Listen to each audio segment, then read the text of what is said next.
நீங்க அத பார்த்தீங்களா? ஆமாங்க. இப்ப தான் விடாமுயற்சி ட்ரெய்லர் பார்த்துட்டு சுட சுட இந்த வீடியோ போட்டுட்ருக்கோம். அதில பயங்கரமான ஸ்டன் சீன்ஸ், அப்புறம் வந்து டயலாக்ஸ் அதெல்லாம் நமக்கு இருக்கு. அதில மெயினா என்ன ஈர்த்த டயலாக் என்ன தெரியுமா? நம்ம ஜென்ரேஷன்ல வாட்ச் உடைஞ்சு போச்சுன்னா, அத நம்ம ரிப்பேர் பண்ணுவோம். தூக்கி போட மாட்டோம் அப்படிங்கிறது. இது ரொம்ப ஆழமான வரி என்ன பொறுத்தவரைக்கும். என்னன்னா, இப்போ இருக்க ஜென்ரேஷன்ல எல்லாரையுமே வந்து இவங்க டாக்ஸிக் பீப்பிள், அவங்க டாக்ஸிக் பீப்பிள், இவங்க கூட நம்ம பழகக்கூடாது, இவங்களோட நம்ம அசோசியேட் ஆகக்கூடாது அப்படின்னு சொல்லி கிட்டத்தட்ட ஒரு 90% ஆஃப் பீப்பிள்ட்டருந்து அவங்க டிட்டாச் ஆயிடுறாங்க. ஆனா, அவங்களுக்கு என்ன புரிய மாட்டேங்குது அப்படின்னா, இந்த பீப்பிளே ரொம்ப மோசமானவங்க கிடையாது. இவங்க கிட்ட இருக்கிற அந்த பிஹேவியர் தான் ரொம்ப மோசமானது.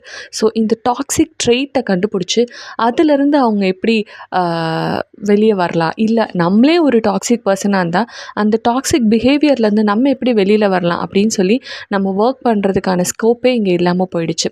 ஸோ, இது பத்தி வந்து ஒரு வீடியோ நான் பண்ணணும்னு ஆசைப்பட்றேன். நீங்க இன்ட்ரெஸ்டடா இருந்தீங்கன்னா மறக்காம சொல்லுங்க.